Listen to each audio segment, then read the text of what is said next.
Mission Dorothy podcast with your hostess, Tamikis Williams. Hey, it's Tamikis, and welcome to Mission Dorothy, the podcast. This is episode 2, the companion episode to the Unfiltered Letter Teen Edition. This is the real talk episode where we will work to break the letter down so that you can get a better understanding of it, but also give you some tools you can use in order to start provoking positive change in your life. If you don't already have the workbook, please visit missiondorothy.com and you will click on the shop button.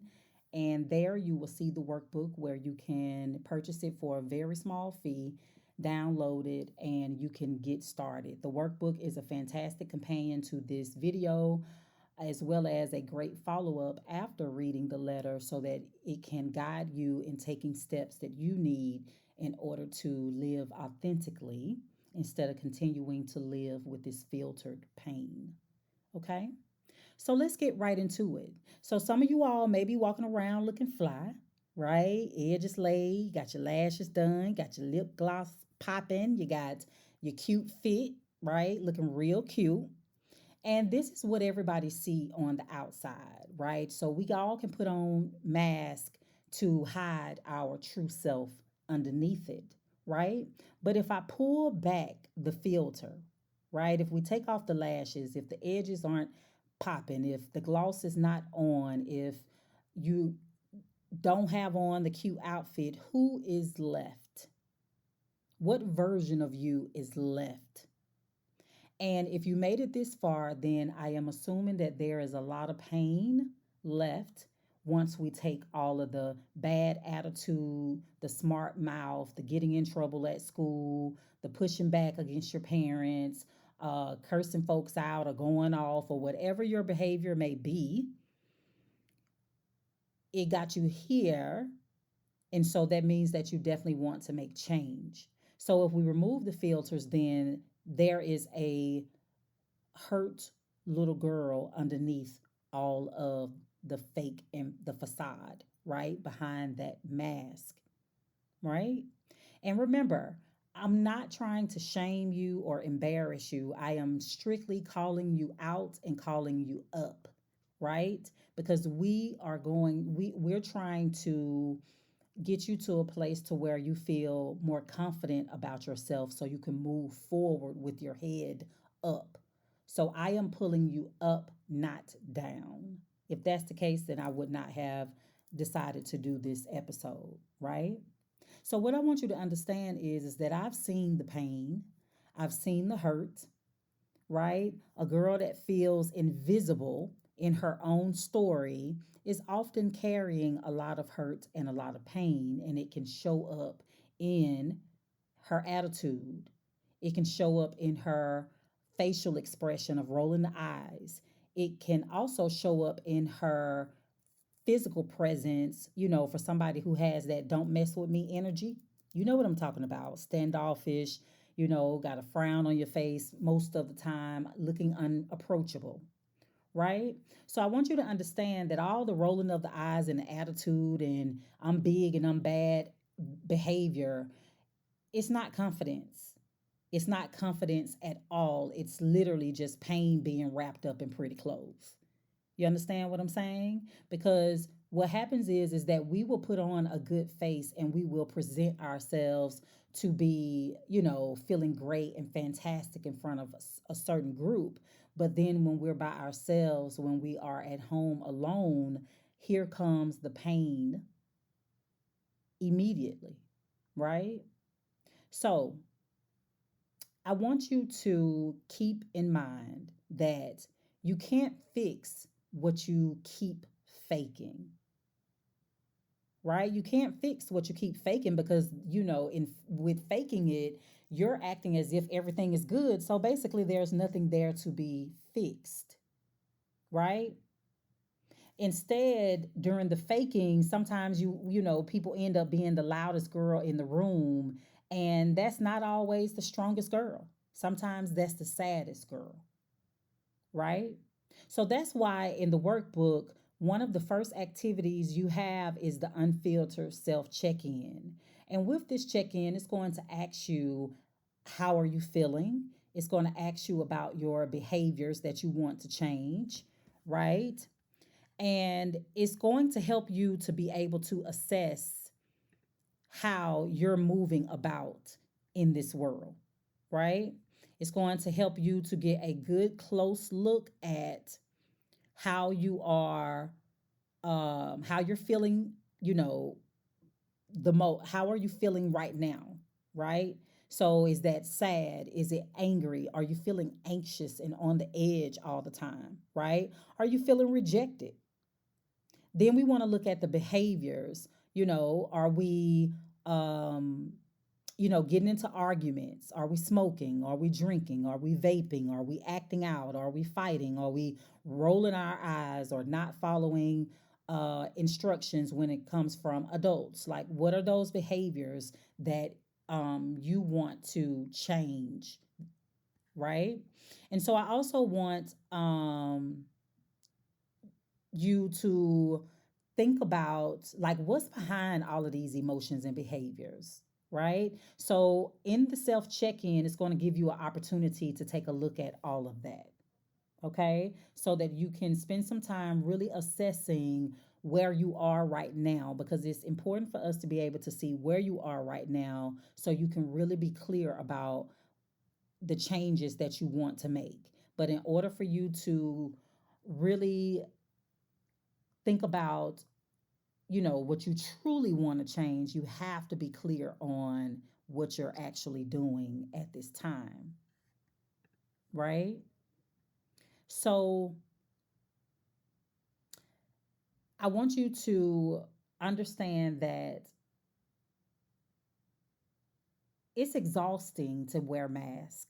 It's exhausting to have to pretend all the time, right?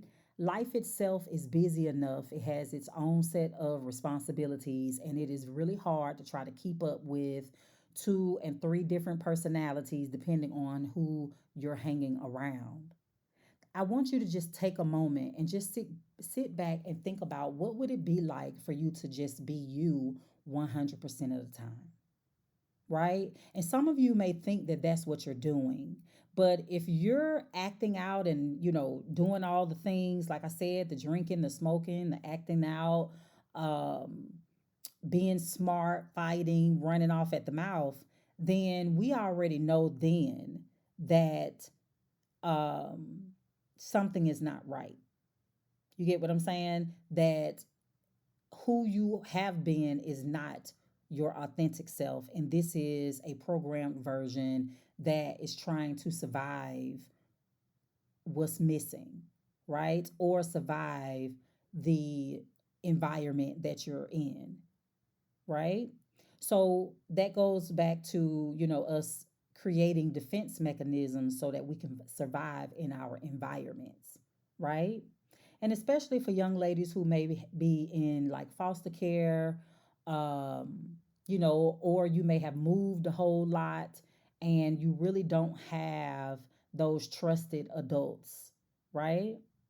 And so I'm sure that there's a lot of hurt and pain sitting within you, because I've worked with children in foster care. I've worked with children temporarily displaced, and there's a lot of anger there, and rightfully so, right? Because who doesn't want to have stability? And if you're having to move from home to home, then I can definitely understand. Every time you get settled, it's time to move somewhere else. And for anybody, that will be uncomfortable, right? You may be feeling like you don't have parents. You may be feeling like, the parents that you had, why didn't they love me? Why didn't they try harder? Like, I'm sure that there is some trauma there, right? And so when we have hard lives, we often try to find an escape. We try to find a way to escape though the hard life. We try to find a way to escape the negative environment that we live in. So we will create a whole nother reality for ourselves. And that reality can show up as adorning ourselves, right? So that is, creating a whole nother look for yourself, the weave, the eyelashes, the nails, all the things, maybe stepping outside of what you usually look like and creating a whole persona for yourself so that you can present to be excited and happy. But in actuality, when we get to the core, and as I said earlier, we remove the filter, then sitting under that filter is usually a lot of pain, right? So in this first chapter, it's all about honesty because honesty is the first step to healing. And if you can't be real with yourself, you'll keep performing for everybody else because that's what the mask is for, correct? It's a performance. So you're putting on for everybody else thinking that it's, helping you, but let's face it, it can get stressful trying to carry these different hats, right? But it's a whole lot better when we're able to just be our authentic self without having to put on the facade after the next, after the next, and it starts to cover up our authentic self, right? So sometimes it can be something that has happened that's traumatic, or it could just be some big life changes, right?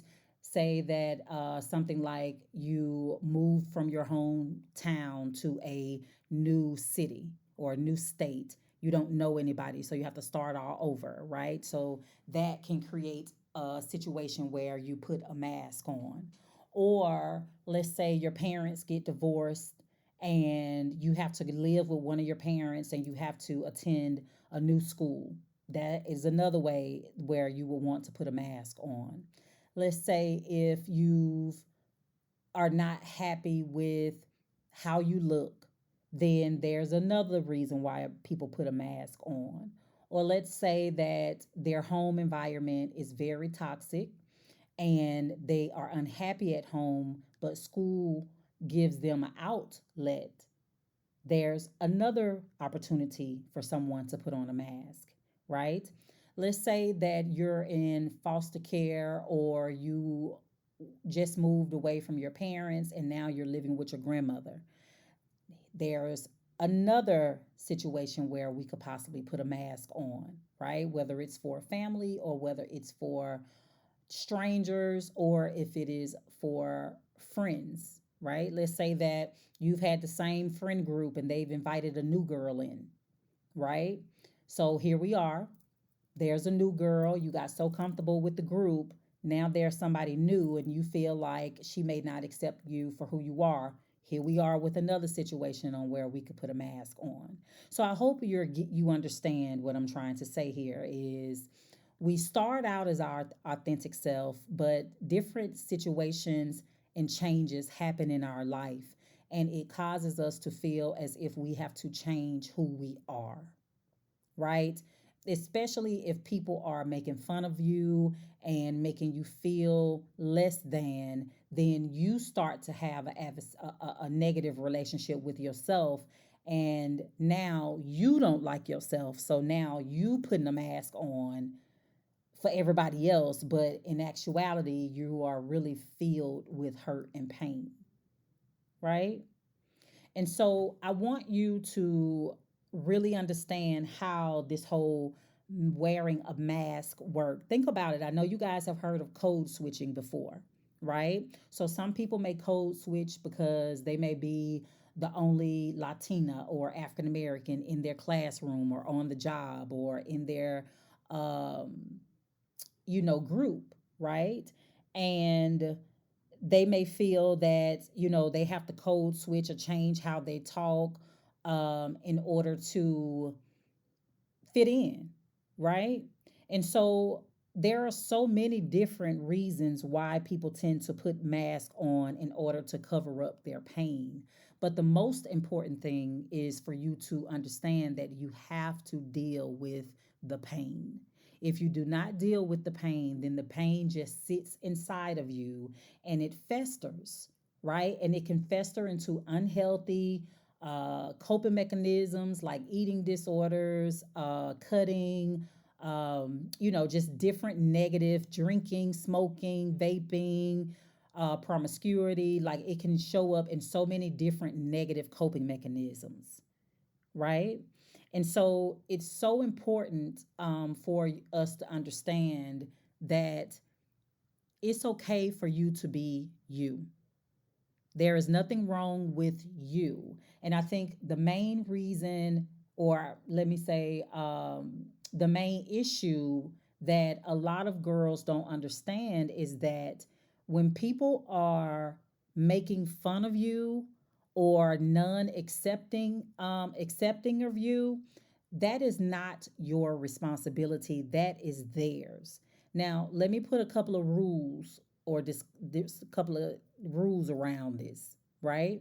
So, if you're showing up and being kind, considerate, respectful, right, and treating people the way that you would like to be treated, then that is all you're responsible for. If somebody don't like you just because of that, then that means that they have the problem, you don't. But most of the time when somebody don't like we end up taking on some second guessing and thinking that we're not good enough because such and such don't like us. No, such and such got an issue. They got a problem, right? And so instead of you taking on their responsibility, you give them that responsibility back by working to not be afraid to be yourself, right? So when I think about me, I'm not really concerned about what people say because I realize that people can only be pleased if they want to be, right? Let me say that again. People can only be pleased if they want to be, right? People can be in a nearly perfect situation and find one single thing wrong with it and it throws everything off, right? To another person, it could be a perfect situation, right? But for somebody else, that one little thing can spoil everything. So when I realize that it is not my responsibility whether somebody like me or not, as long as I'm showing up with kindness, respect, honesty, and being open and treating people how I want to be treated, then that's all I'm responsible for. The rest is up to the other person to decide if they like me or not, right? And so that is really how simple it is. But I know for you guys, for teen girls, tween girls, I know it can be hard because you want to fit in. I get it. I was young. I was very young. I'm still I'm still young, girl.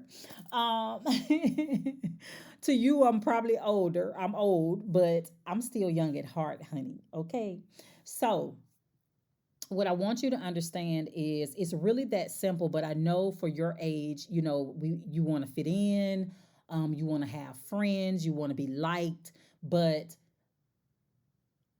the crazy part is I'm sure that there's somebody around school who a lot of people may not like them. They may be by themselves, or they may have a couple of friends, not too popular, and just kind of do their own thing. And one thing I can tell you is that they are not stressed. But the girl who is super popular and got the latest and the greatest, she is stressed out because every day she got to think about what to wear, how to be, how to act, how to move, how to talk, how to, do A, B, C, and D. Like she is wearing 15 masks a day. But the girl who everybody feel is not that cool, or they really don't pay her any attention, she is stress free, going on about her business and is comfortable being her. And that is the difference. We have to stop getting so caught up in they, right? You know what I mean by they, right? They, the group, the crowd, those who always have something to say about somebody. Why do we give them so much time and attention when they don't deserve it? Honestly, when you really think about it, the people that you are trying to please the most is not your people. Hear me when I say this.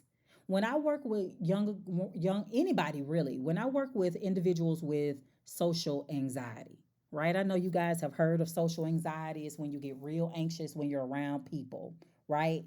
And it's a a big fear for those who are clinically diagnosed with social anxiety. So the problem most of the time is that they are around individuals who they have nothing in common with. They're trying to be friends and please people who they have nothing in common with. So those are not their people. We have to stop trying to impress people and we have absolutely nothing in common with them. Like it does matter. It does matter if you have things in common, right?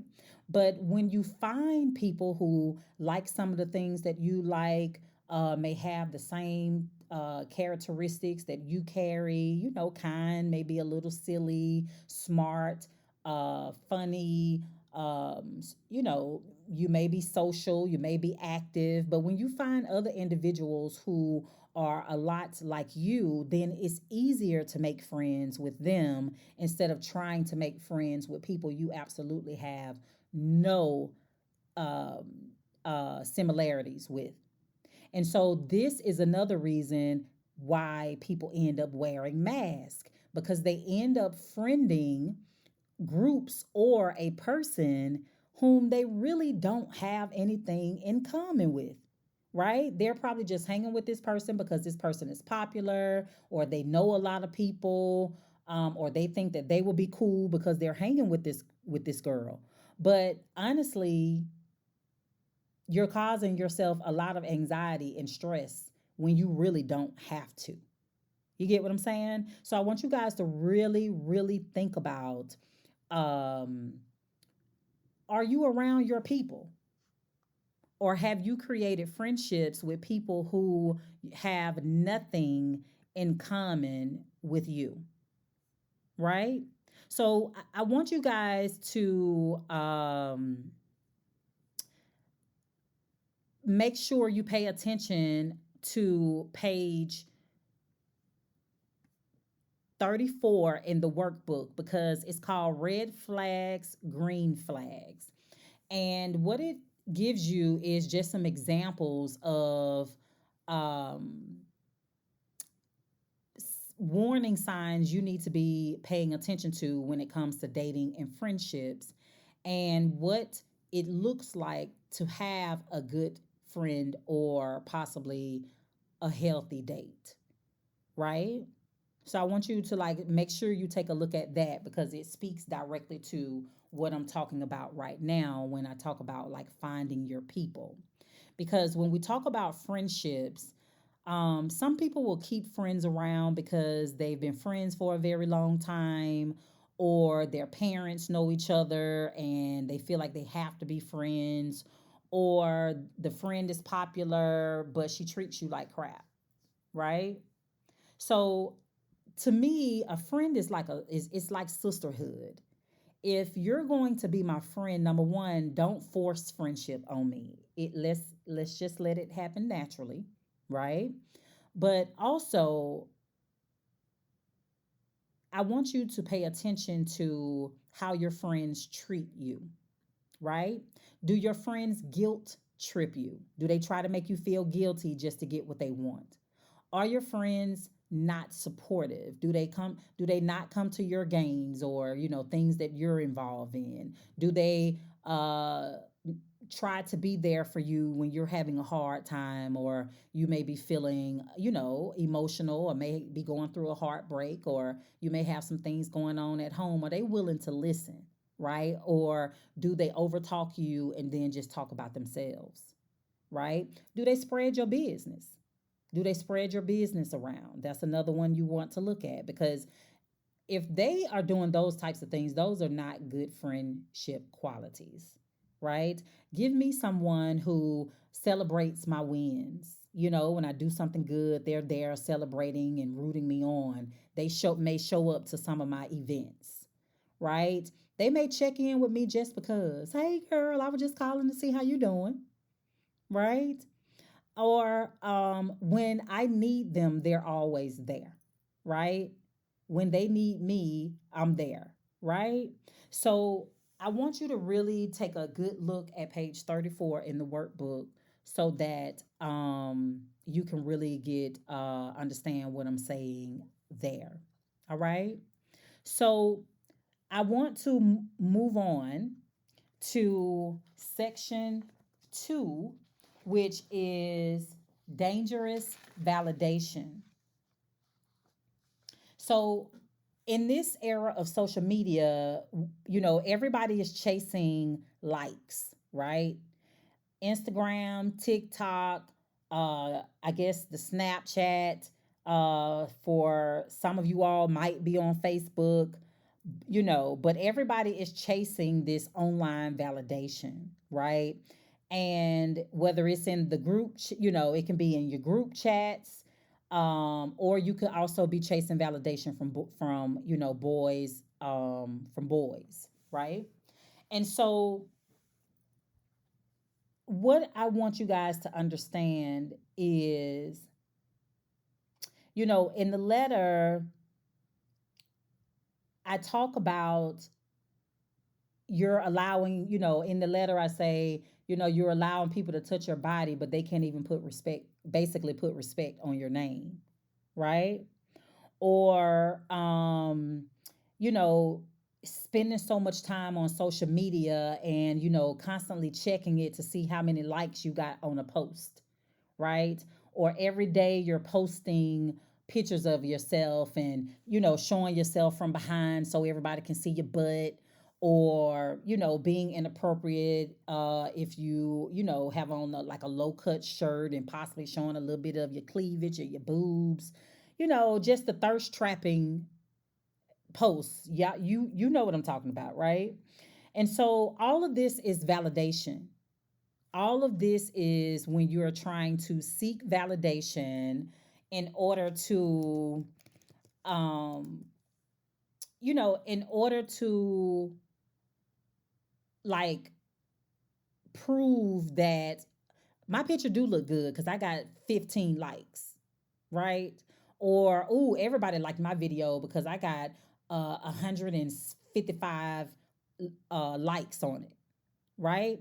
It's like, if it's not you, then somebody, every time you turn around, they are posting everything about their life, right?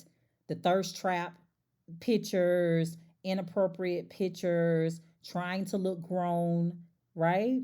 And so it's this dangerous validation. And what they're trying to do, or what you may be doing, is seeking validation from other people instead of you being able to validate yourself, right? And let me not get on these dusty grown men who prey on young girls and they say those things, like I said in the letter, "Ooh, you're mature for your age." Like, that is not a compliment. That is just a pervert trying to talk to a young girl, period. So, irregardless on whether you mature for your age or not, let's stay away from the predators, okay? Because I'm sure they are all up in the DMs. You know what I'm saying? And so, with that being said, that goes back to the workbook with the red flags, green flags. Okay. So, when we think about validation, we're looking for someone to kind of like high five us on something, right? Sometimes we feel as if we don't get somebody else's validation, then it's not good, it's not pretty, I shouldn't do it. But what we have to learn is it's okay for you to learn to trust your own thoughts, opinions, decisions, right? It's okay to have a voice. Now, you may not have, some of you may not have a voice at home where you don't have the opportunity to express how you feel, right? Some of you may not have friends who give you the space, a soft space to be able to help. Yeah, I'm sorry, to be able to tell them how you're feeling, right? And so, what happens when nobody is there? So if you can't get anybody's validation and you have to make a split decision about something important very soon, what do you do? What do you do if nobody validates you? This is why it is important for you to validate yourself, right? Because the inappropriate pictures, the acting as if you're grown, right? The negative behaviors, the smoking, the drinking, if there's any cutting, any of that, we're you know is often people are seeking some sort of validation, or they're working to not feel the real pain, right? So how do we validate ourselves? We validate ourselves by first getting to know our true self. And the more confident we become in who we are, then we will be able to be okay with our own decisions, making our own decisions. We'll be good with setting our boundaries. We'll be good with speaking up for ourselves. We'll be good with being able to validate ourselves without seeking outside of ourselves to get validation, right? And so if you think about, have you seen The Wizard of Oz? That is a good example of individuals seeking validation, because Dorothy and her three friends, they were all going to Oz basically to kind of seek a level of validation, but only to be told when they got there that they already possessed what they thought they needed. And that is why that's why my this podcast is called Mission Dorothy, because I want you all to understand that you already have everything that you need within you. You don't have to seek outside of yourself for validation. What you have the ability to make your own thoughts. You have the ability to decide on what it is you want to do. You don't have to allow somebody else to decide what you think or what you do, right? Because when that validation is no longer there, then you're stuck being afraid of making your own decisions. And now you end up putting yourself in this little comfort box. And most of the time, people get stuck there and they don't grow and they don't change because they're too afraid to try something new, to change something. You get what I'm saying? So I hope you're understanding what I'm saying here when it comes to that dangerous validation. Also, seeking that dangerous validation can really be dangerous, right? If you're putting, thirst trap type of pictures on Instagram and TikTok, and, doing, things like that, or inappropriate things, with your body and photos and those types of things, then please understand that the bad come with the good, right? So you may be thinking, oh, you're getting the attention of this guy that you want to talk to, right? But I want you to understand that you're putting that online. Now, I don't know if your page is open or closed, but some of you guys have protected Instagram pages, which is good and healthy, and some of you have them open. And so, therefore, strangers can get in your DMs and then they can start trying to groom you and then work to take advantage of you. So, this is why I'm saying dangerous validation, because it can really get dangerous when you're out there seeking attention from people, and especially people that you don't know. You understand what I'm saying? So often when you're living a life that is a little on the edge, you end up having some experiences like that, whether an older guy tried to talk to you, someone tried to be inappropriate with you, someone disrespecting you by calling you out your name, thoughts and bees and all the things, right? And so we want to be careful about the attention we seek. As you work to make these changes, I want you to work to gain positive attention, right? I want you to work to learn how to validate yourself. And I want you to learn how to, um, and really not even seek, but I want you to really work at being you, right? Learning who you are, right? How you want to move in this world. And again, the more you know about you, like life will just start to unfold. right in front of you, right? But you got to be willing to put the time and energy in it. And instead of seeking the validation, like what you need will come eventually, right? And if it don't, then that's not what God had in store for you. He had something else in store. You know what I'm saying? So again, I want you to be careful when it comes to this validation seeking and seeking all of this attention. If you're going to get attention, let's get it for the right reasons. Let's get it because you're kind, you're respectful, you have manners, right? Let's get it because you respect other people's property, place, um, you know how to carry yourself in the house and outside of the house. You understand what I'm saying?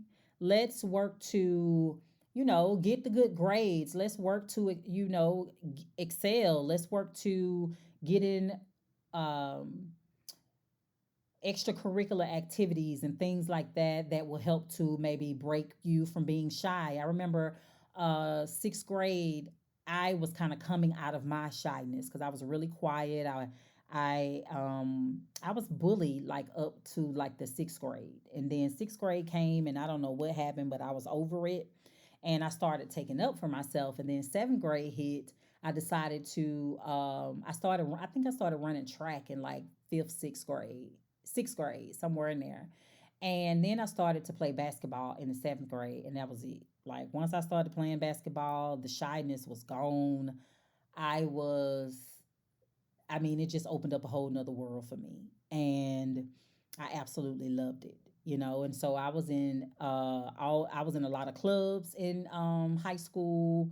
So I kind of kept myself busy there. I really enjoyed being social because I was actually, I didn't become, I was already a social person. I just went around my people. You get what I'm saying? So my people was on the basketball team. They were the flag girls with me. They were in chorus. They were in um, vocational education. Like, yeah. So I found my people, and I was good because I didn't have to put the mask on, right? So that's what I want for you. I want you to get to a place to where you don't have to put the mask on. If people can't accept you for how you are, hey, it is what it is, right? I remember when y'all may not even know what a Jerry Curly is, honey. Go ahead and laugh. But I had a Jerry curl up from, oh gosh, I caught like a this ringworm. It was like a little in my scalp when I was young. So my mom had to cut off all my hair. Oh my God. Like I had long ponytails and then I went to this little baby afro. And at the time I was young, so it really didn't bother me too tough. I just tied me a little ribbon around my head and kept it moving, right? So when I got in high school, I started out eighth grade with a Jerry curl. And if you don't know what it is, go Google it and you will see it. Okay. So eighth grade, I got a Jerry curl, and then they came out with a new type of curl called the leisure curl, and it gave you these big curls, and they were just bouncy and big. So I went and got the leisure curl, and when she took the rollers out, my hair was just straight. It did not curl up. And this was on the weekend. I had to go to school on Monday, right? So I was horrified because I was like, oh my God, everybody is so used to me with this Jerry curl. I cannot go into school with my hair straight. And so she was like, okay, come back Sunday and I'll try it again and let's see if we can get it to curl. And I went back Sunday, nothing, nada, zilch, no curl at all. None, none. So she said, oh, well, I think um, we're going to have to straighten your hair. And I'm just sitting here like, oh my God, straighten my hair. Like, what? So you want me to walk into school on Monday with a whole complete different hairstyle? And I play ball, and you want me to sweat this hair out? Like, what am I supposed to do with this hair? I don't know how to curl hair. Like, what? So I was horrified. I'm sorry if you guys hear something in the background. It's something outside I can't control. But long story short, I go to school and my hair is like pressed out into a bob, right? And I had like a little bang. Y'all, when I tell y'all it was the best move I could have made, do you understand? My hair was so pretty. Now, when I left the salon, I liked it, but I was nervous about going to school because everybody was so used to me with the Jerry curl. So I go to school and it was a hit. Everybody was so excited and like, oh my God, oh my God. Everybody had their hand in my hair. It was like I was a whole brand new person. But I wasn't. I was still Tamika's. I did not put on, I was no different than who I was when I was at school that Friday before with my Jerry curl. Right? So just because I got this new hairdo, it didn't come with a new personality. I was the same Tamika's. I just had straight hair. Right? Now maybe I may have been different a little bit to the boys because the boys, the boys was on thick, right? I guess I was looking even cuter because I was already cute with my Jerry curl, baby. You couldn't tell me nothing. But I guess the boys really liked the straight hair. And so it was what it was. I played ball, I put that stuff up in a ponytail, wore my little bang, and that was that. And I just kept moving forward, right? But I could have easily switched. I could have changed my whole personality to fit this new hairstyle. I could have thought that I was just everything and just better than the other girls because I was getting all this attention and all of this. No, I was the same country Tamika, the same like I was the same girl. You understand what I'm saying? So we have to learn that who you are at the core of yourself, who you truly are. If the pain was gone, if the disappointment was gone, if the hurt was gone, I want you to understand who's left is your authentic self, right? Now you may say, "Oh, well, I mean, I don't know cuz she might not have a lot going on." That's fine, but you will cultivate her as you move forward and grow, right? She'll change a little bit, but she'll just be a better version of who she is. I'm the same Tamika as I was in high school, college, all that. I'm just I just matured as I got older, right?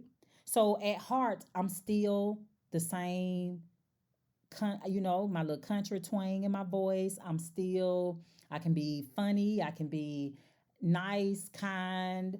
I can put you in check if I have to, but I try not to go there unless I really, really, really, really have to. But you get what I'm saying? Like, I'm still me.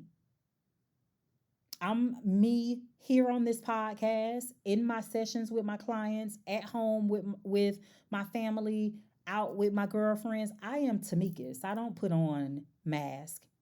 I am consistent. I'm the same girl regardless of the environment. Why? Because I'm clear and comfortable with who I am,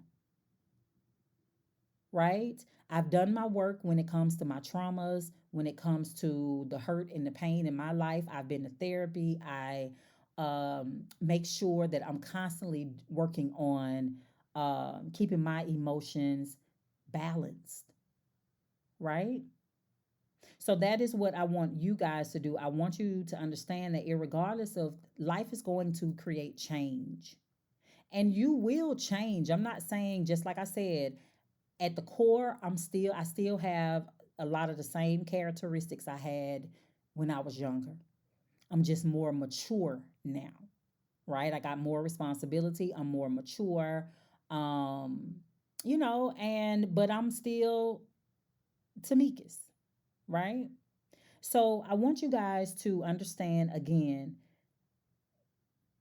if you decide to go to therapy, make sure you work with your therapist about learning how to validate yourself. Okay? All right.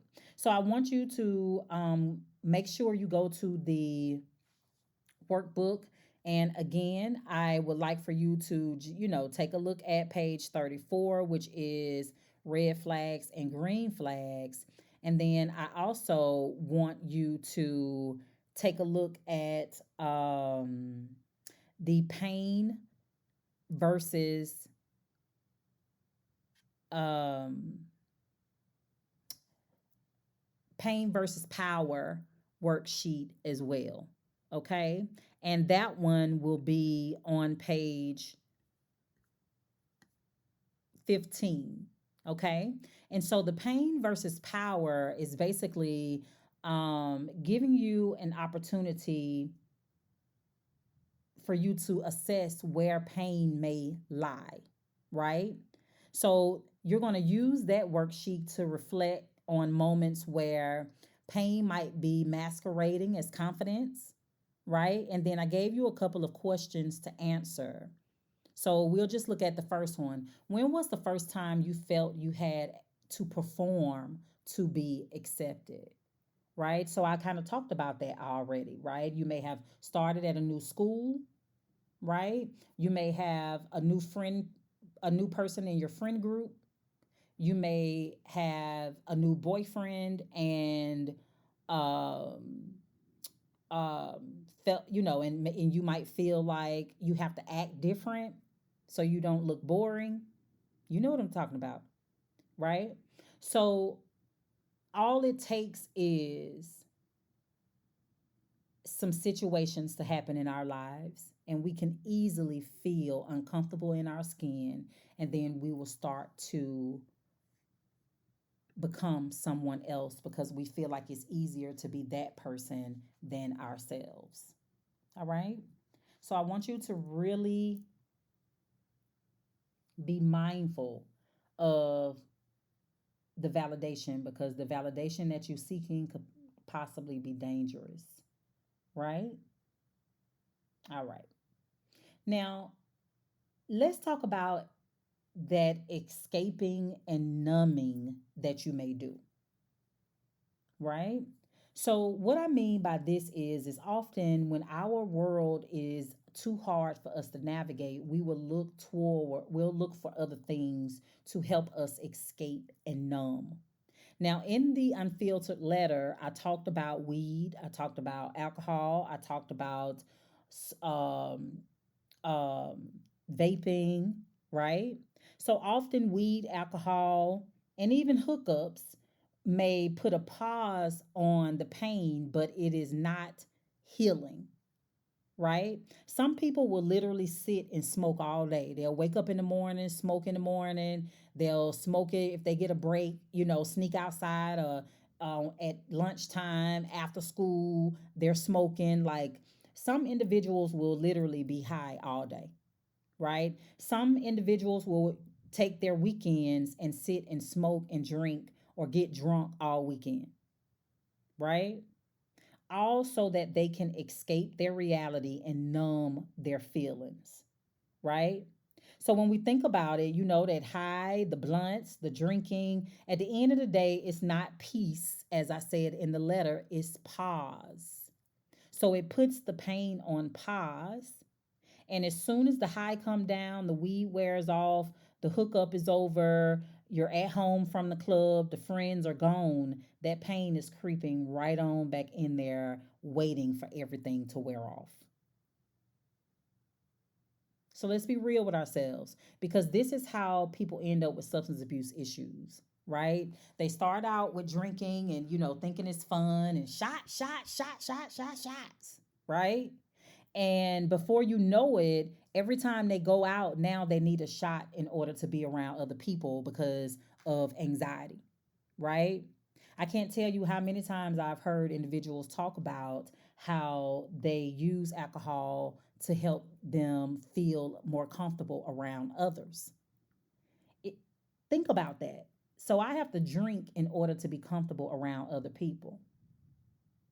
Again, that tells me that you're not around your people, right? So much so to where you have to put on, here we go, the drunk mask, and in order for you to be socialized, be able to socialize with other people and be comfortable around other people. But they supposed to be your friends though. So if they supposed to be your friends, are you telling me you can't be around your friends sober? You got to be high, you got to be drunk, like that doesn't add up. You understand what I'm saying? So you have to really be mindful when it comes to trying to escape and numb. Many think that it's easier to escape and numb, but when you're high, when you're drinking, you can easily put your life at risk.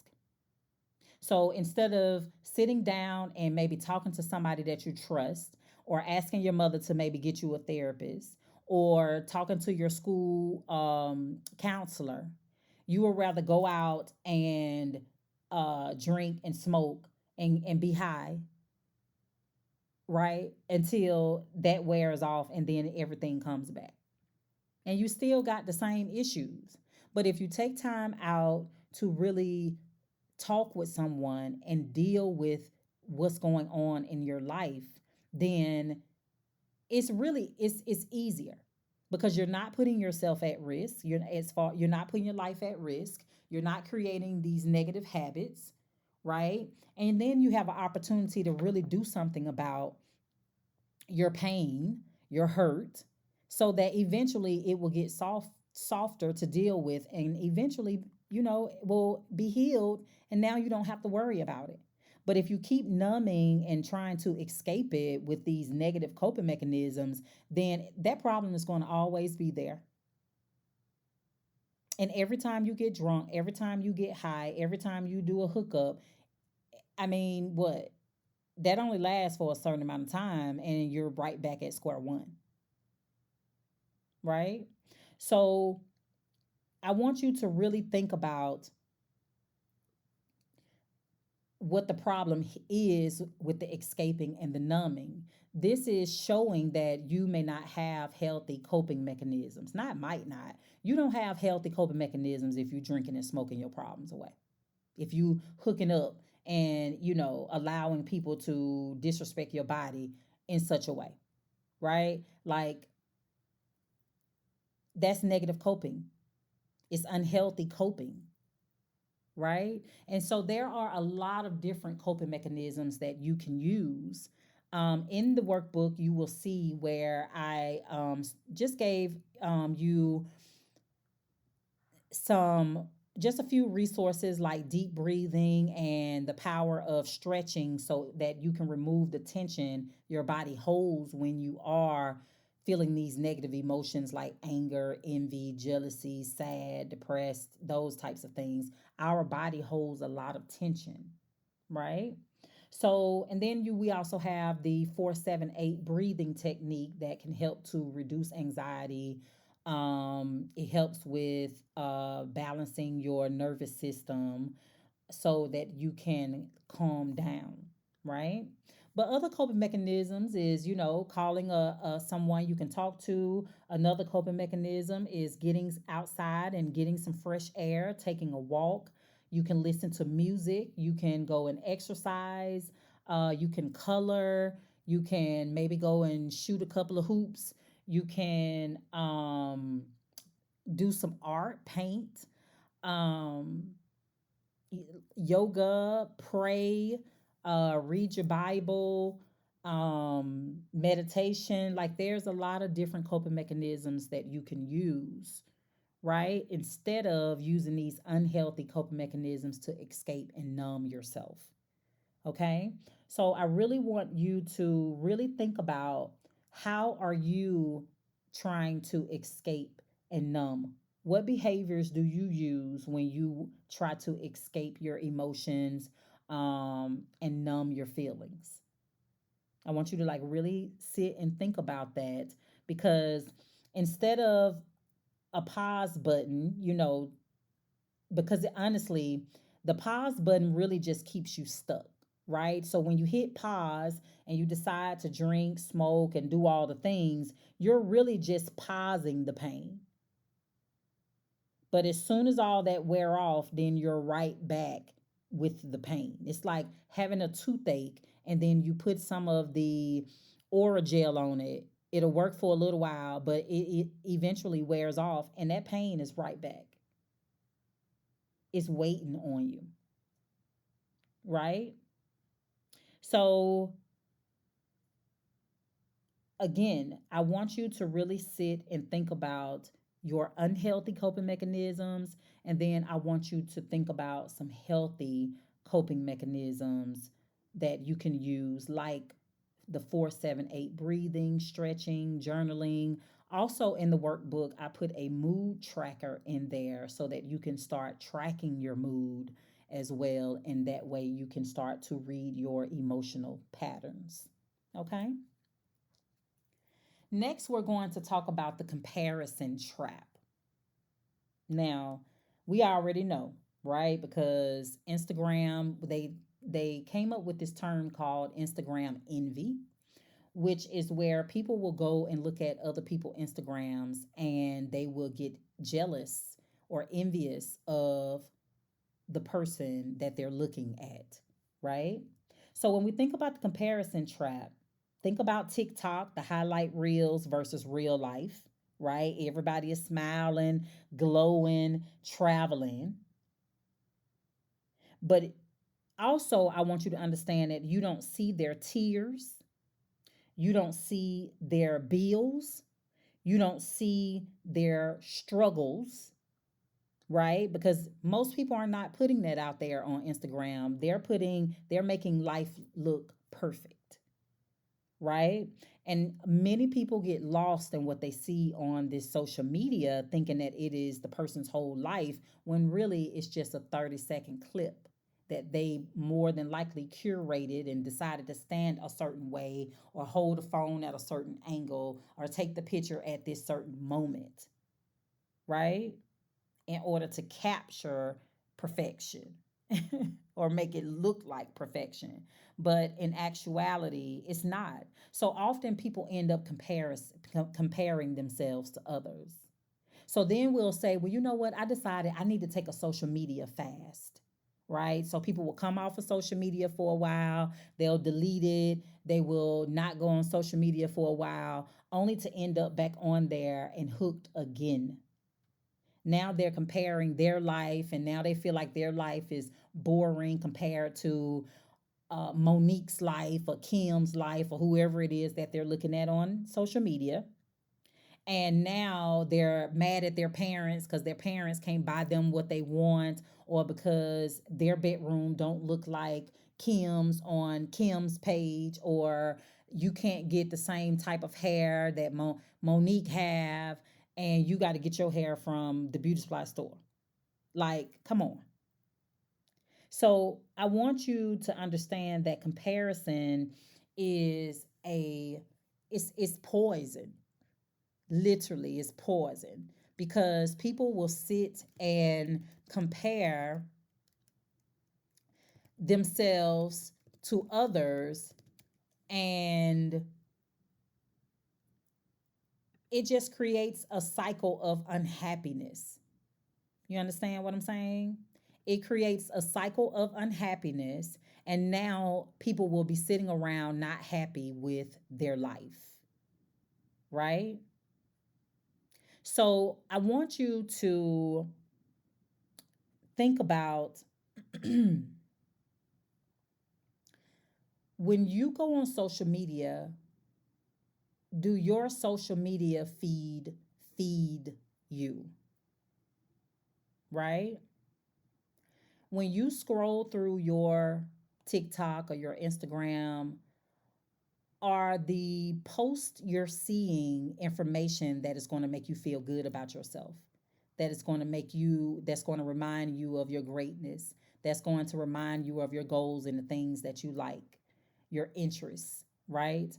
Is it, or when you go through your feed, are you constantly stopping and trying to see who's wearing what, who did what over the weekend, who's going out with who, what is the latest shade room drama, what is Chris Brown and everybody else doing, is Beyonce coming to town? Like, what?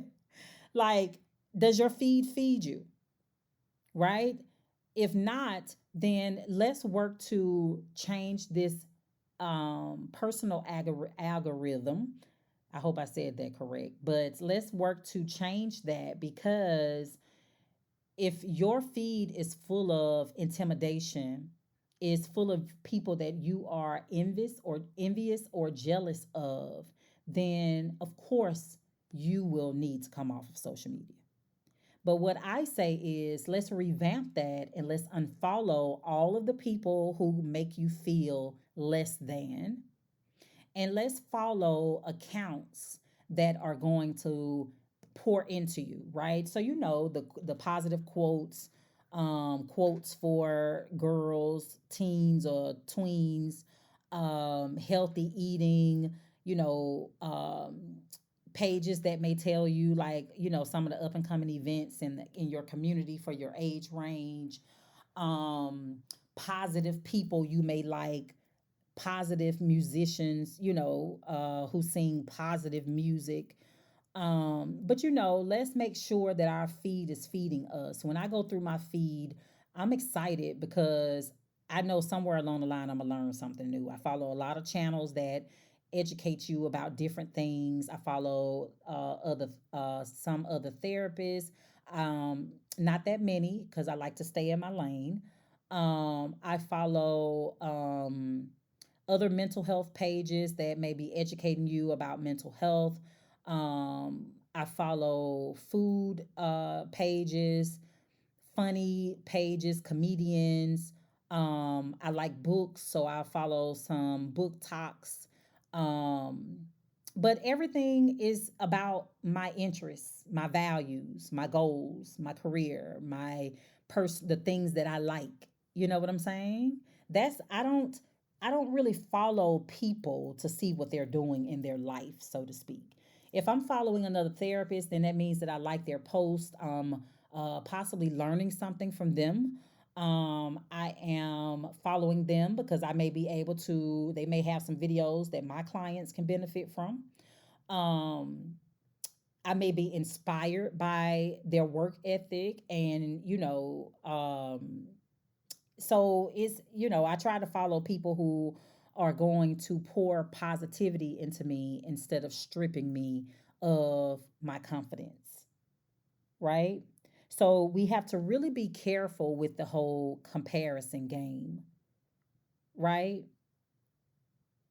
Because it's a difference between being inspired by someone and actually being jealous of somebody, right? So if I'm inspired by someone, like I said, I will follow other therapists. So if I'm inspired by them, then I am sharing their content. I'm listening to what they're saying because I can't be my own therapist. I may learn something new from them. Um, they're inspiring me, right? I may be proud of the growth that they have made in their career and it gives me confidence. Like, um, I try to, um, be inspired by other people and not be jealous of other people. You understand what I'm saying?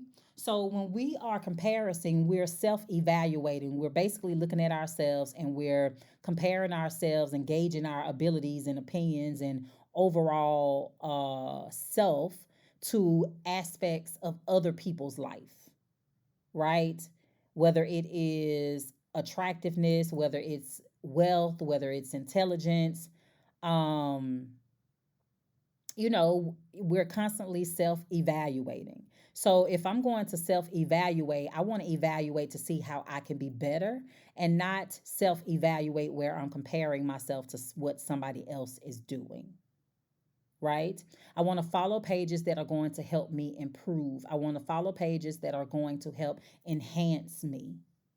So when we are feeding ourselves good information, when we're on social media and we're using social media for positivity, then we don't have time to compare ourselves.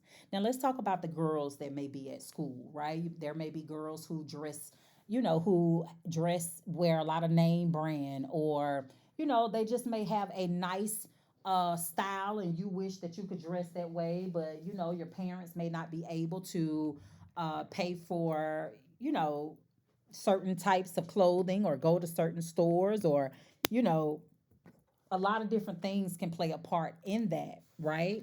And so we have to be mindful of how realistic we're being when it comes to our life and our lifestyle, right? So I want you to like really think about Um, how realistic are you being when it comes to the comparison, right? Because one person may have that money. Their parents may have the money to buy all these name brands, this and that. Your parents may not have that money, right? But that does not mean that your value is lower than theirs. They just decided that's just how they dress, right? That's just how they like to dress, right? Now you do have those who will, you know, show off and all of those types of things. I wouldn't pay them any attention because those who show off, their clothes is their identity. And see, that is what I want you guys to like truly understand when it comes to the comparison trap is more than likely the people who you are comparing yourself to um may not be the best person for you to compare yourself to. Because just because they dress nice don't mean that they're a good nice person, right? Think about how they treat you now. Because sometimes you have those who are popular and you know the popularity has went to their head, right? So now they got the big head and they're, you know, walking around as if everybody else is beneath them. So then they make you feel small because you're not either in the in crowd or with their friends, or you can't afford, you know, the name brand and all these types of things. But at the end of the day, it's not about your outer, it's about your inner. Who are you? Because, like I said before, a lot of this is just dressed up pain. A lot of these girls and guys are just out here putting clothes, you know, on their pain. They're trying to cover up their hurt and pain, or their low self esteem, or their lack of confidence, or their self doubt, right? Now, I'm not saying everybody that is, you know, like to wear name brand and all that. To each his own. Everybody got the right to wear what they want to wear. But for those who, everybody who show, you know, who acts as if they're better than everybody else, all of them ain't wearing name brand, right?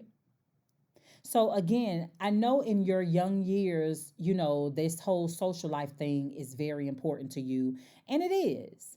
But I want you to understand that there is a way to have a healthy social life instead of allowing people to put their problems on you, right? And what I mean by that is for the people who may talk about you, or you know, not treat, or you know, maybe they don't treat you kind. That is a problem within them.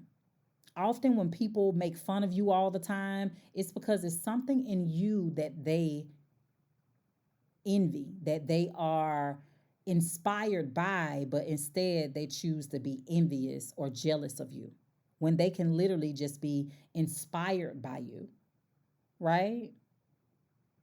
And so we have to really be careful with this whole comparison piece, because all it does is it causes you to think of yourself as if your value is low, and it's not, right?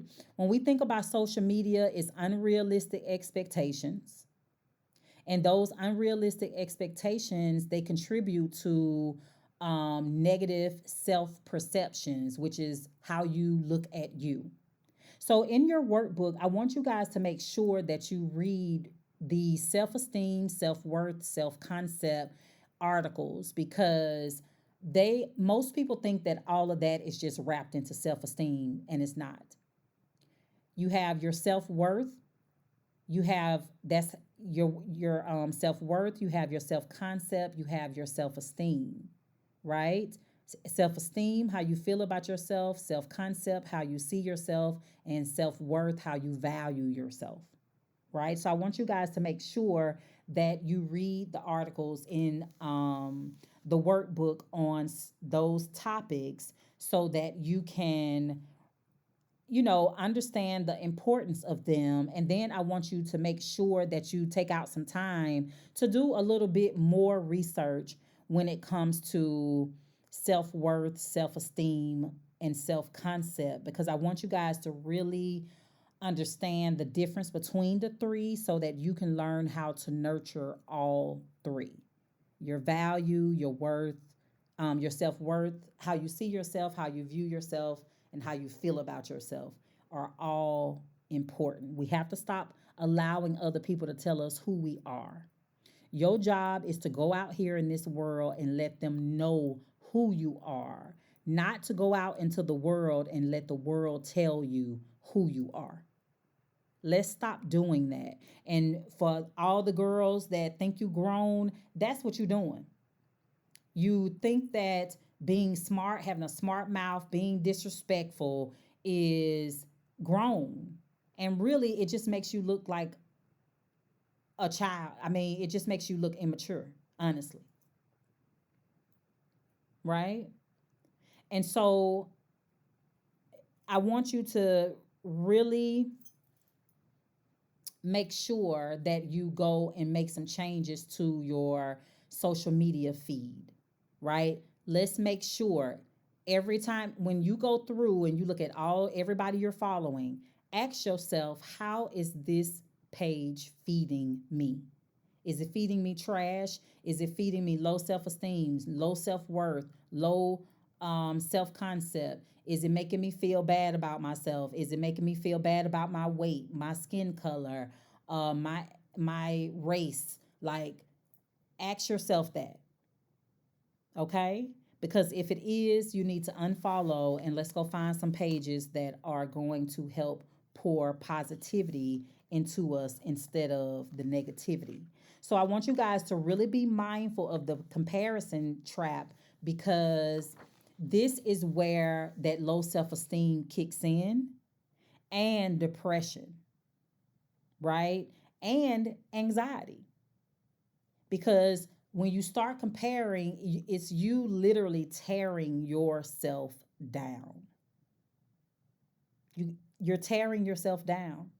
So it's important for us to figure out who we are so that we can learn to be confident in who we are so we can stop comparing ourselves to other people. We want to be originals out here. Let's stop being copies of some other girl.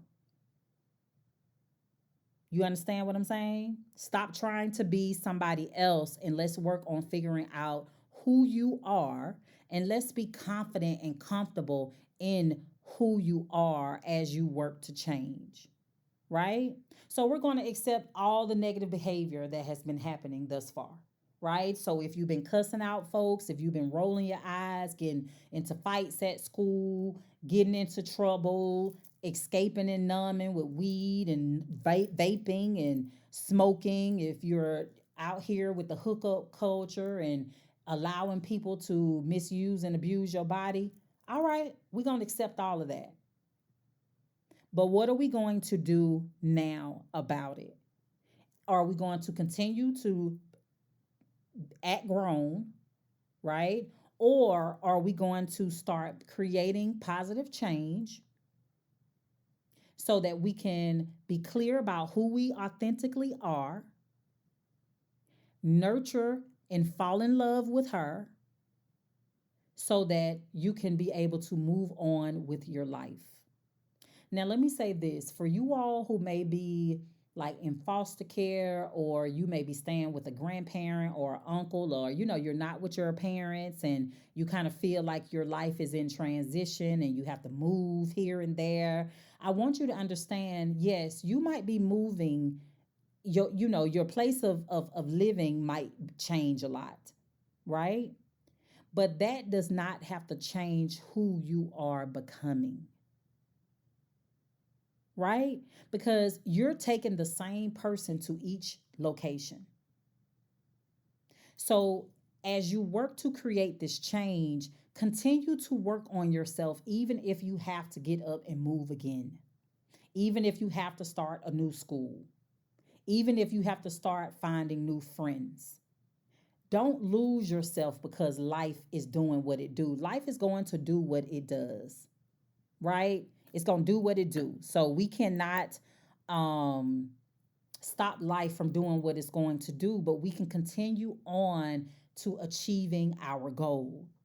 So if you say that you want to change, if you say you want to change and you know you're not happy with the version that is showing up today, then I want you to understand that it's possible.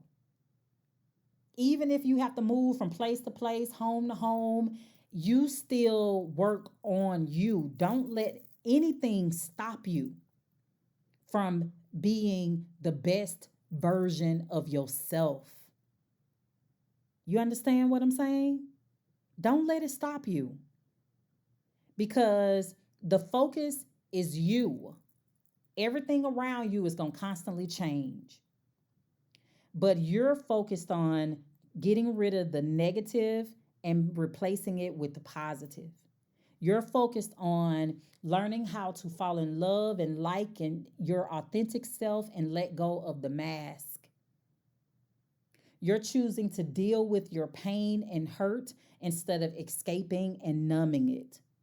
You're choosing to learn who you are authentically at the core so that you can be comfortable with who you are and no longer have to compare yourself to other people. Okay? So I want you to really think about this whole comparison piece, because this comparison piece is the start of a bigger problem. It really is, right? And that comparison piece can literally tear your life apart, right? Because I think that we all remember a day when we did feel pretty good. And well, not let me not say all, because sometimes people have trauma early on in life, right? But I do want you to understand that better days are coming. You just got to choose them. You understand what I'm saying? So when we think about this comparison in the workbook, I want you to make sure you take a look at page 22. There's an activity there called Anchor Yourself with Values, right? Because when we are assured of our morals and values, and we think about the things that we care about, right?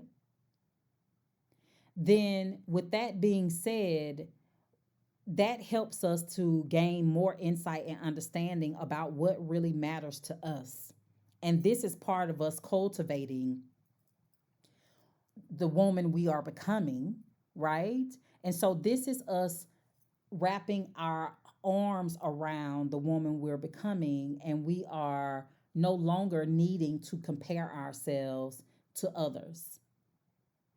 We're confident in who we are, just how we are. We don't have to wait until we lose weight or our hair grow longer or I get this tattoo or I get it older, or no. Today, we can accept ourselves just the way we are today. Because I'm telling you, life is a whole lot easier when we accept ourselves, because once we accept ourselves, it does not matter what anybody else think about you. Okay? Again, as long as you're showing up with those morals and values in check and you're not out here disrespecting, hollering, yelling, and being the loudest ghetto thing in the room. You understand what I'm saying? And so when we fall in love with ourselves, we have no need to compare ourselves to anybody else. All right? So everybody might be glowing and traveling and smiling and trying on clothes and hanging out with their friends and doing all the things, right? But the same way, when you're by yourself and that pain and that emotion and those that emotions come in, it can be the same for them. Again, they're only showing you glimpses of their life. You don't know how much of that is true or not. All right? So let's make sure we get these values in check on page 22 in the workbook. All right. And so let's think about the real you, right? We're thinking about authentic self versus the performing version of you, right? You spent so much time trying to be what the world wanted you to be. You forgot, or maybe you were never introduced to the real you, right? So in the workbook, we have a section called Becoming, and there is a becoming checklist. Also, it gives you an opportunity to write a letter to your future self so that you can, um, just kind of think about how you want to be in the future, right? And so when we think about the real you, I've pretty much been talking about this the whole time, right? We're talking about the real you, the characteristics that make you fantastic, the values, the goals, the habits, the morals. All of these things play a part in who you truly are. What's important to you? What do you stand on? Right? What are you willing to fight for? Right? What makes your heart smile? What lights you on fire and make you feel fantastic? What's your favorite outfit? Right? It's important for us to really sit and think about these types of questions. Now, there's a book for you older girls called the 52 List Project. And I actually, all you guys can utilize it. It's called the 52 List Project, and you can get it off Amazon, or you can go to my website. Well, let me see. It might be on my website in the resources, and you can click that tab, that link, and it'll take you directly to the book. But it's called the 52 List Project. And the book is all about giving you something to think about every week where you will create a list. So it may ask you, what are the things that make you feel happy? And then you just list out all the things that makes you feel happy. And at the bottom of the book, it'll give you a call to action where it's going to ask you to maybe take some of those things that make you happy and sprinkle them throughout next week, right? So the purpose of the 52 List Project books is to, and I'm not sponsored by them in no form or fashion, but I won't mind being, okay?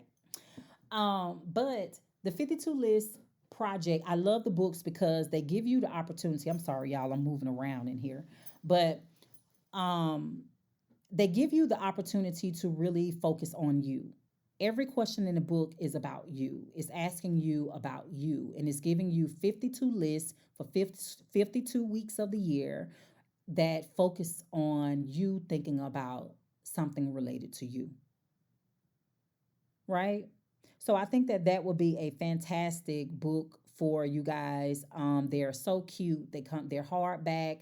They're colorful. They're so pretty. They're pretty books. But she has a lot of different kinds.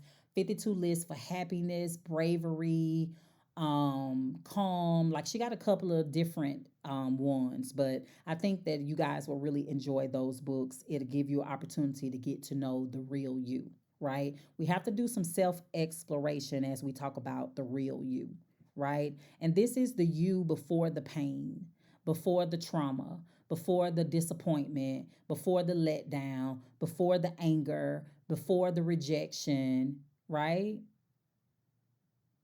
And now you have to work on figuring out who that person is, right?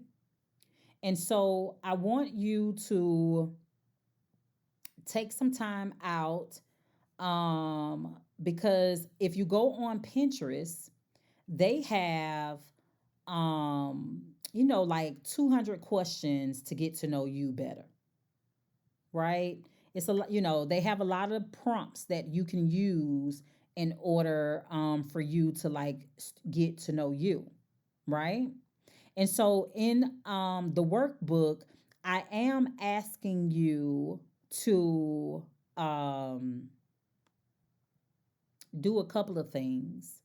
Um, I am, like I said at the beginning, in order for you to figure out the real you, you have your becoming checklist, right? So it gives you some options on what type of girl will you be becoming, right? Will you be a girl that respects herself even when others don't? Will you be the girl who stops apologizing for being too deep, right? Or who like to talk? Will you be the girl who chooses peace over drama? Will you be the girl who choose not to drink, right? So you have a couple of pages that will help you to start thinking about who you are, right? And so that will consist of, let's see, it starts out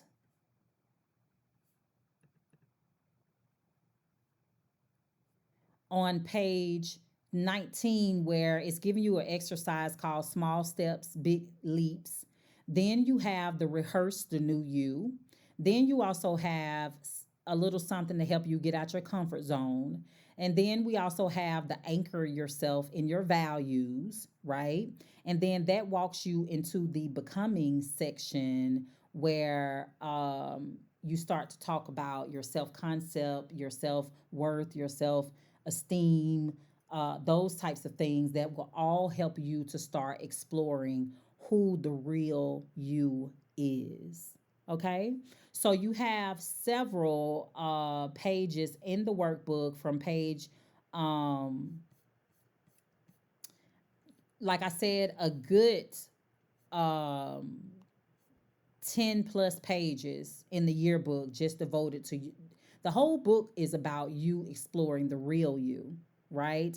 This whole series is about that. But in the workbook, it gives you several opportunities to really explore the real you, especially from pages, excuse me, um, really from the beginning all the way through, y'all. Again, because there are a lot of exercises and prompts in here that are going to help you to really sit and focus on who you are becoming, right? And again, you are going to write out a letter explaining who you're becoming as well. Okay. So it's a lot of exercises in here that is really going to help you to start uncovering the real you. All right. All right. I'm telling y'all, when you start to feel good in your own shoes and realize that you don't have to put on for anybody else, when you realize that when you wake up, that's enough.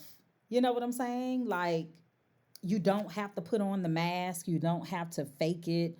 You can really be you and cultivate you. Enhance or um, if you want to create some change, you can. You know what I'm saying? If you want to be kinder, if you want to be more considerate, more loving, not as loud, like you can change all those things. So that self exploration is key. This is all about authenticity, right? The real you, not I don't want to be like my mom, I don't want to be like my dad, not the I don't want to, you're trying to base your authentic self off of somebody else. No, figure out what you like, what you want to do with your life, what's important to you, what do you believe in, what makes you happy, what is it that you don't like, what type of people do you like to be around, what type of places do you like to go, right? What type of personalities do you don't care for, right? So really sitting and understanding who you are. And yes, even at the ripe age of 13, 14, 15, like you guys can really change who you are. And what I mean by that is getting to know your authentic self and removing any behaviors that you don't care for, or is disrespecting yourself and others, right? Like, even at this young tender age, you guys can create positive change within yourselves as well. Okay? So don't think that you have to fit in. You don't. If you fit in naturally. Don't try so hard, right? And if you don't fit in, cool. You good just the way you are. It does not reduce your value in any kind of way, right? Even if you got to learn how to do things by yourself. And if you don't always have someone, you might live in a small community. It may not be a lot of kids your age in your area. That's fine. Learn how to do things on your own. Maybe look around, join some groups, maybe join an extra, community basketball league, or, something. Go to a workout class, a yoga class, go to church, join some of the groups at church, and you will find some people. You will find your people, right?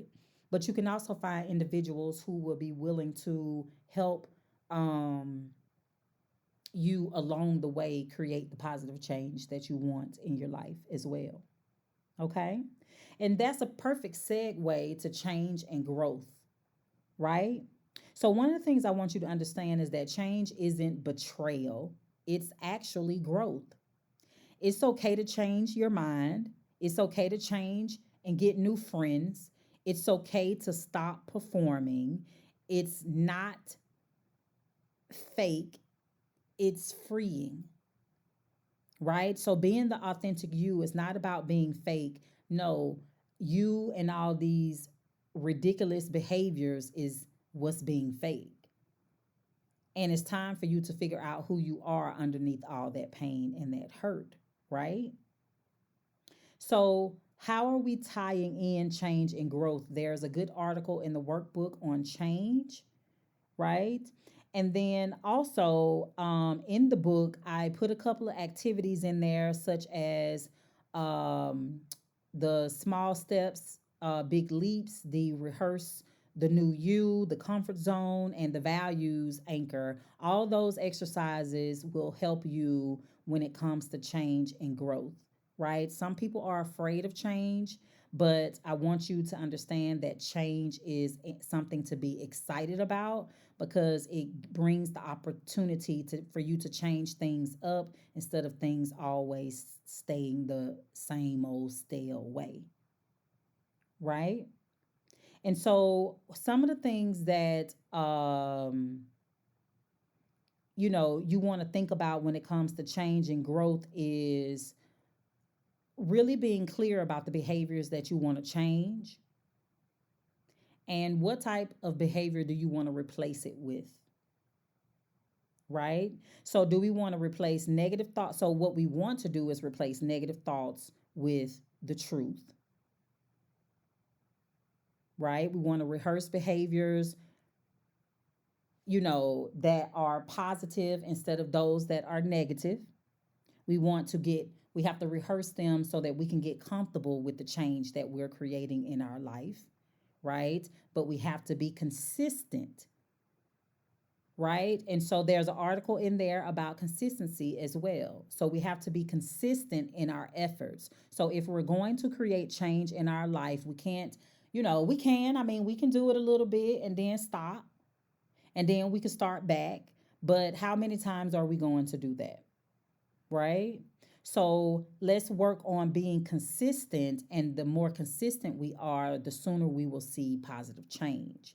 If we keep falling off, not being consistent, distracted, scared because we don't know how other people are going to feel about the changes we're making within ourselves, then it's going to take forever to create change, or you just may not change. Right? So we have to put in the effort and energy if we truly want to grow and create positive change, right?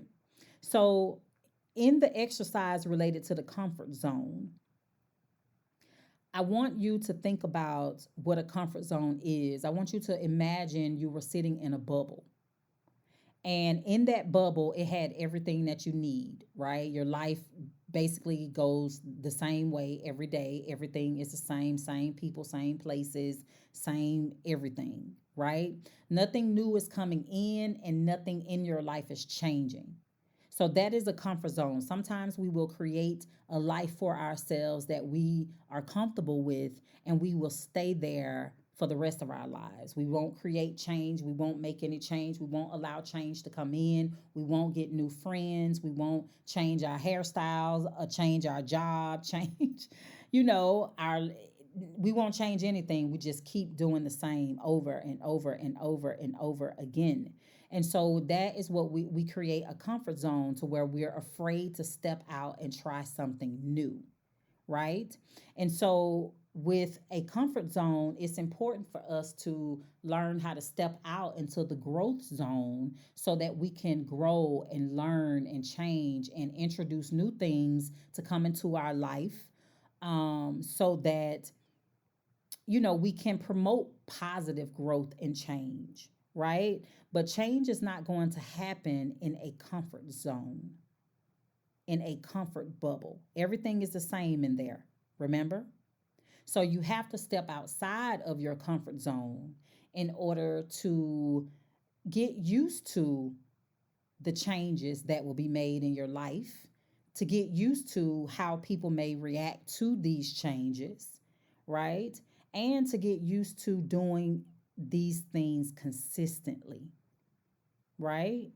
So instead of being loud and rude, we're trying to be nice and kind. If we're so used to being loud and rude, it's going to take us some time to be nice and kind. But we have to keep trying over and over and over, even if we mess up. You understand what I'm saying? So, change and growth is key. Again, change is not betrayal, it's really growth. You're not betraying yourself, you're not betraying anybody else. It is you growing. And if people don't want you to grow, um, then that means that they have the problem, not you. Some people don't want you to grow because they feel like you're going to leave them behind. And some people don't want you to grow because they are afraid of growing. So they want you to stay there with them. Right? Okay. So make sure that as you go throughout this process, change and growth is a good thing. Let's not be afraid of change and growth. That's your friend. Okay? Make sure you guys take time out to read the article in the workbook on change. And like I said, there are several activities in the workbook that helps to promote you getting used to change and growth. Okay? Next, let's talk about faith and support.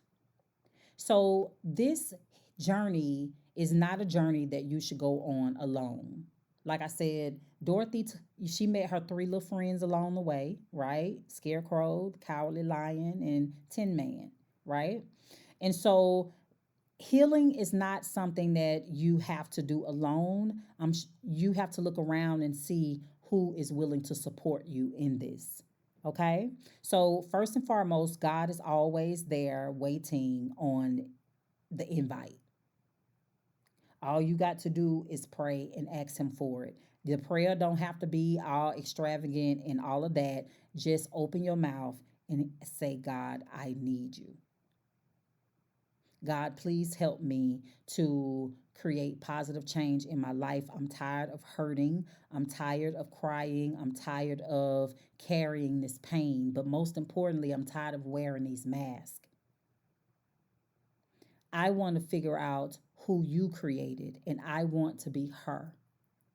Help me to be able to stop moving in this world the way that I have, and help me to learn how to be my authentic self so that I can be connected with my purpose, with what you want for me. Like, just ask God, talk to Him. You know what I'm saying? Talk to him. So first and foremost, God is always there to walk with you.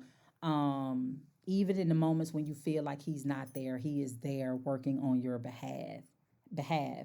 You just may not figure that out until a little later.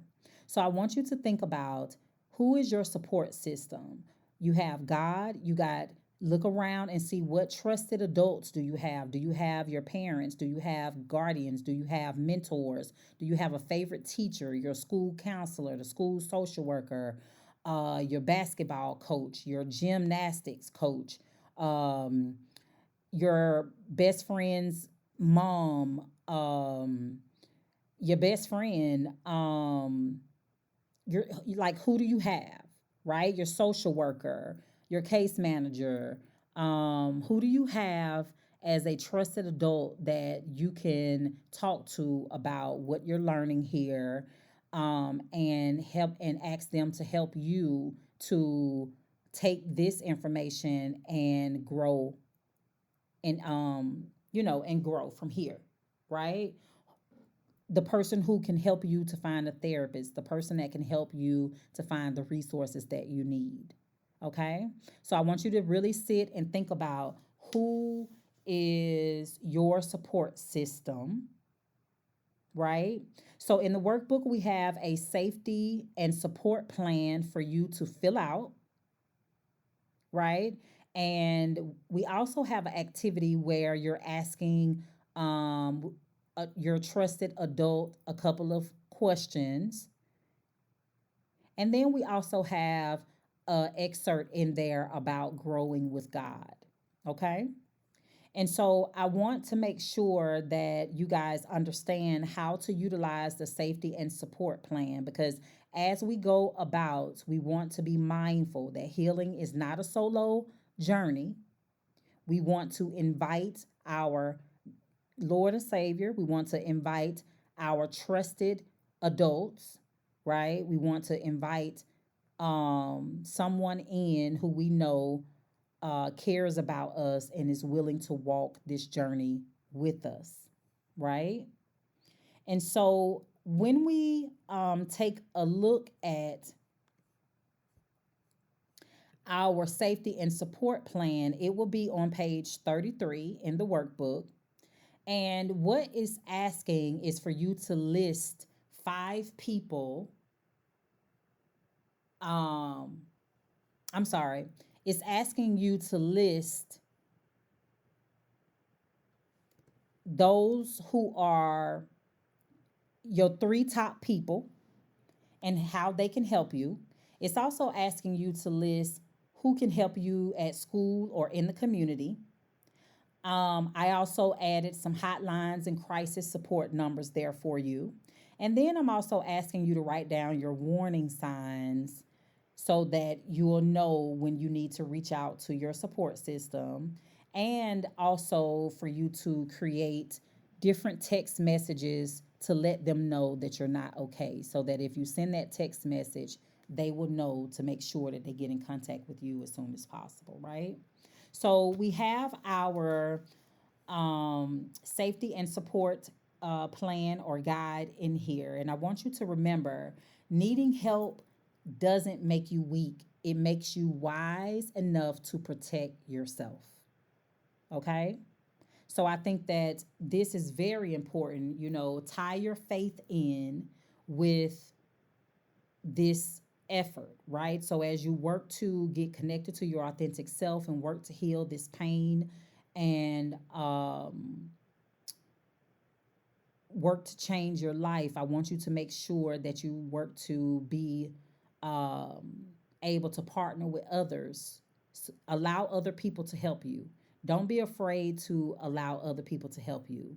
Even if it feels like, people have done you wrong, you feel like you can't trust people. I promise you, there is people out there that you can trust. You just got to look around and, and ask people, right? And I'm not saying just anybody, but again, you can ask individuals at your school. You can ask, you got your own parents, you have siblings, you got uncles and aunts, cousins. You may have, if not, you got social workers, you got case managers, you got your therapist, you have the staff at school. So look around and ask. I'm sure that there's somebody that shows you that they care about you in some form or fashion. It may not be exactly how you want it to be, but they do show it, right?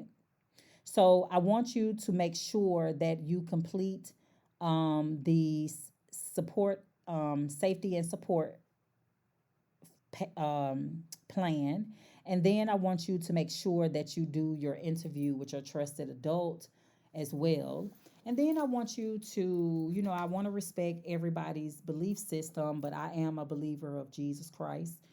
And I want you to also connect with,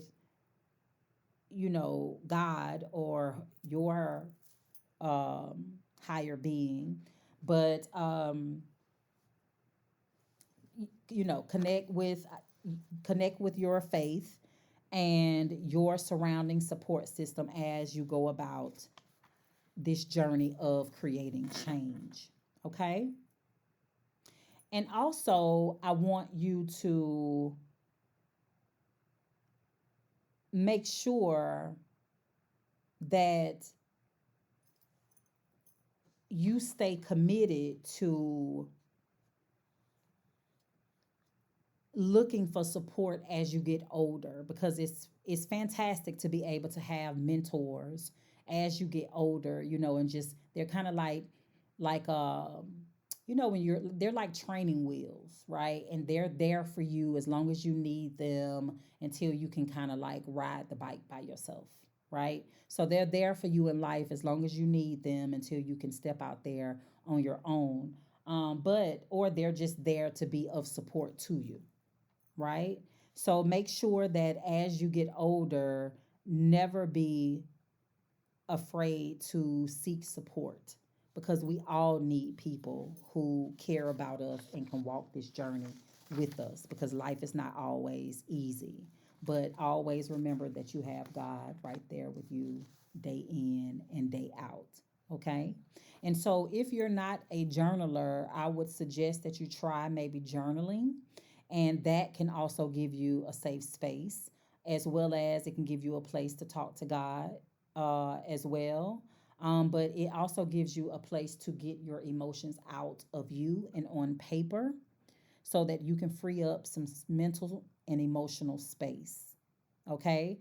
But as you go out and you look for people to support you, please make sure that these are safe people. Okay. These are not people who are going to misuse and abuse you, right? These are people who really care about you. Going back to the exercise on page 34, red flags and green flags. You want to pay attention to the red flags, and you want all green, mostly green, right? Because one red flag is a warning, but three of them is time to exit. Okay, it's time to go on about your business. All right. So I want you guys, I hope that this overview helped you all to understand a little bit better about the letter, about, just some of the things that you may need to work on. But the workbook is the key, okay? It gives you the opportunity to do this work. This is just an overview of what the letter is talking about. And I kind of just wanted to break things down. I didn't want to go too, I didn't, as y'all can see, I didn't go too hard on you. But I want you to really understand that this is your life we're talking about, right? And you are the author. So your life is the sum of all your decisions that you make as you get older. Right now, a lot of your life is based off of your parents, right? So I just want you to commit to yourself and make sure that you work toward creating positive change in your life. It's time to stop wearing the mask. It's time to stop faking it. It's time to stop trying to people please and make everybody else happy as you are being ripped apart in the inside, right? So I want you to understand that you don't have to keep faking it to survive. You don't need to be a copy. You just need to be you, period. Right? And so I want you to understand that if the letter hit you hard, don't just sit with it, work it. Okay?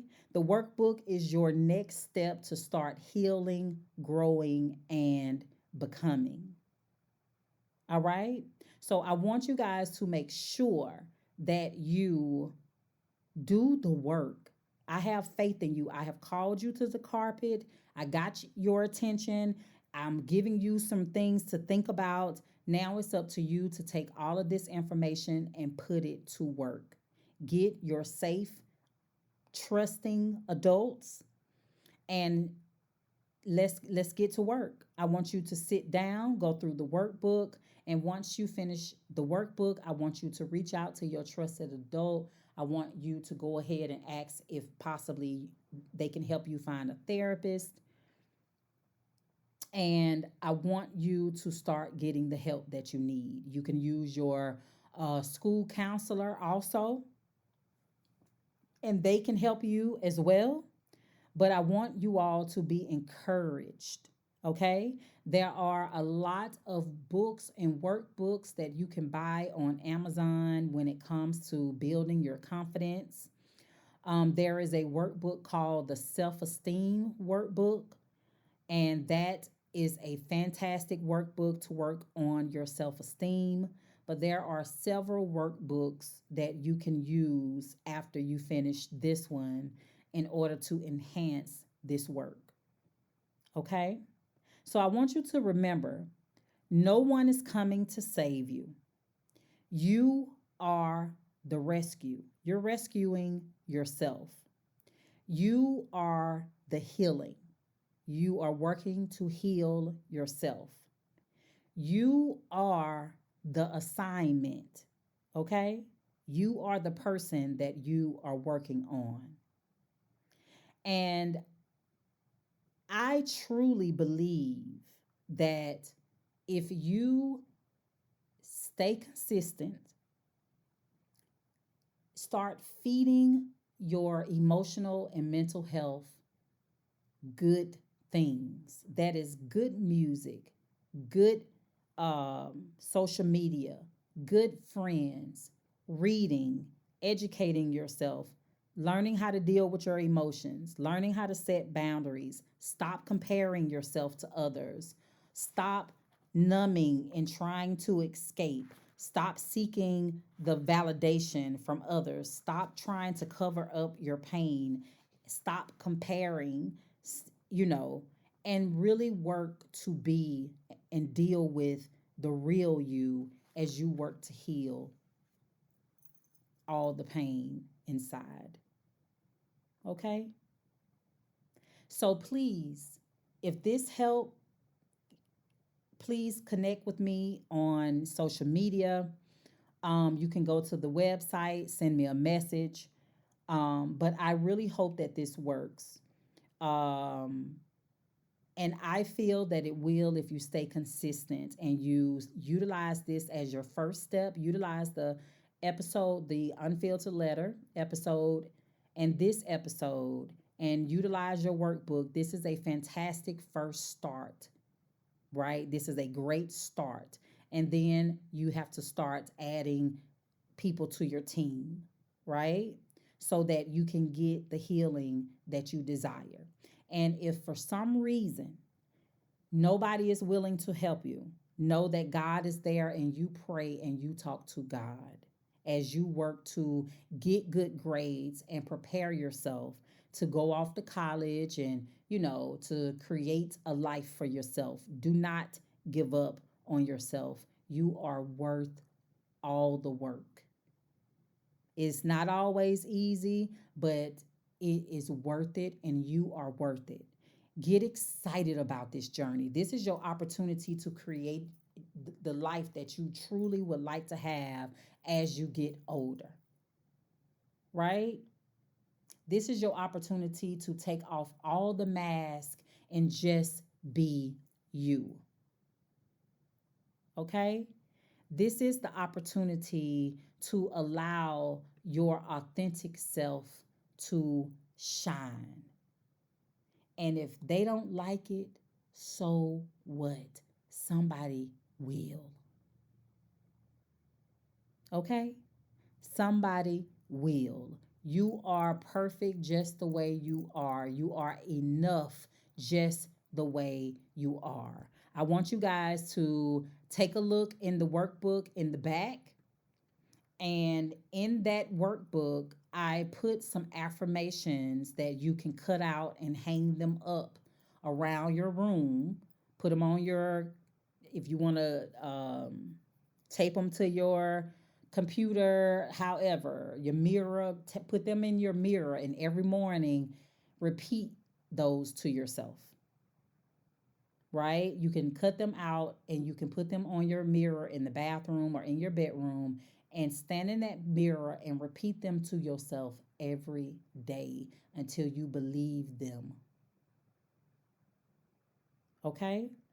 That's why I put those in the back of the workbook. Okay? I gave you 2 pages of affirmations, and I want you to sit with them, and I want you to wake up, and I want you to look in the mirror and say them each day. I believe in me. I bring peace. I am amazing. I can make a difference. I am brave. I can do anything. I matter. I am beautiful. I love to love. I believe in me. I am capable.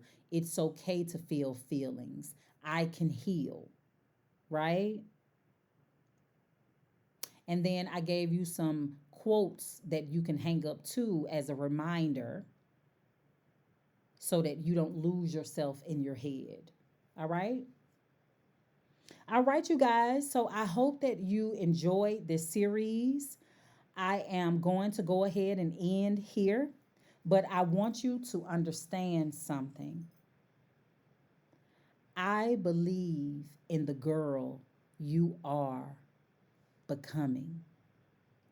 And I hope that you believe in her too. So, if you haven't gotten the workbook, please go to missiondorothy.com, click on the shop button, and you will see the workbook there. Please share the Unfiltered Letter episode to your friends and your family, whoever you think may need it, and send the link to the workbook so that they can purchase the workbook as well. All right? And until the next time, do the work because the work works. Have a good one, my dear.